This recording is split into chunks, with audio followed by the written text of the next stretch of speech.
গোলাপ রেসিপি বিষয়টাই কেমন, তাই না? গুলুগুলু এই নরম তুলতুলে রেসিপি তৈরি করার জন্য আপনাকে ভিডিওতে দেওয়া এলিমেন্টসগুলো অবশ্যই লাগবে। ময়দা 500 গ্রাম, ফ্রুট পাউডার 5 গ্রাম, বেকিং পাউডার 5 গ্রাম, ঠান্ডা পানি 280 গ্রাম। এই জিনিসগুলো একবারে দিয়া তারপর দুইটা লাঠি দিয়া খলবল করিকে মিশাইতে হবে। তারপর হাত দিয়া চিপসাইয়া ভালো করিয়া মন্ড বানাইতে হবে। এরপর এইটাকে রোল দিয়া চ্যাপটা বানাইতে হবে। খাইয়ার পরে এইগুলা গোল গোল করিয়ে কাটতে হবে। গোল গোল করিয়ে কাটার পর এইগুলারে আরেকটু চ্যাপটা বানাইতে হইবে। খাইয়ার পর এইগুলারে একটার গায়ে একটা চিপকাইয়া গোলাপের মতো বৈশিষ্ট্য বানাইতে হইবে।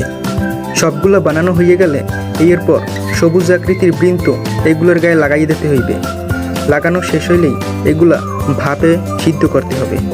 সিদ্ধ হয়ে গেলেই হয়ে যাবে আপনাদের নরম তুলতুলে গোলাপ রেসিপি। ভিডিওটা যদি আপনাকে ভালো লাগে থাকে তাহলে একটা লাইক দিয়েন। ধন্যবাদ।